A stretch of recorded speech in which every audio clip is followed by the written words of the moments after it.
Hey, what's going on everyone? If you're new to the channel, welcome, and if you've been around before, welcome back. My name is Dave, and today we're going to be taking a campaign classic in Verdansk with us and seeing just how well it holds up to the rigors of combat in Warzone.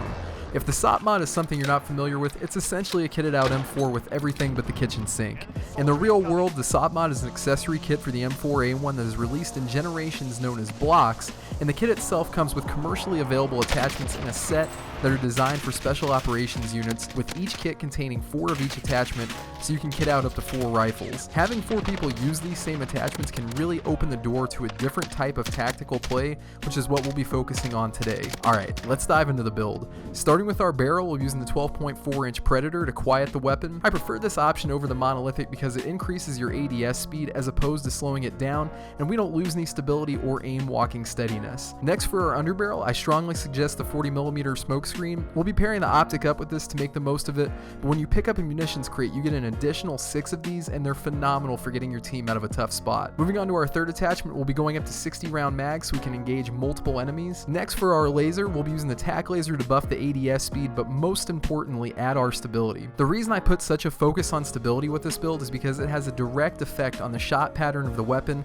and higher stability means a tighter shot group. And lastly, for our optic, we'll be using the thermal hybrid to allow us to return fire through smoke, scout for enemies with the thermal, and engage up close with the canted red dot. When you're running an underbarrel, you lose out on the ability to equip a forward grip, and the rubberized grip only adds a 4% recoil reduction, which is nearly useless on this gun. With us going so heavy on the stability, we're actually getting better accuracy because the weapon becomes easier to handle. Many of you were wondering why in the world would you use something like this when there are all these meta loadouts, but in reality, pretty much everything in this game is effective right now, and the most dangerous weapon you have, in my opinion, is your mind. The majority of fights I lose are not due to lack of accuracy or power, but poor positioning.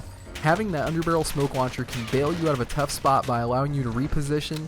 You can help a squad mate get a revive, you can create a distraction and lure enemies into a trap, or use it to blind an enemy as your squad returns fire with thermals. It's also nice because if you're carrying smoke grenades, you're capped out at 2 and lose the ability to use a heartbeat sensor, but with this launcher, you're getting the best of both worlds. If you're someone who enjoys playing tactically, I strongly encourage you to share this build with your teammates and have the 4 of you run this together with cold blood. The main thing to keep in mind with this is that it's meant for the more passive stealth player who prefers to coordinate with a team, not the lone run and gun Rambo who's looking for kills over wins.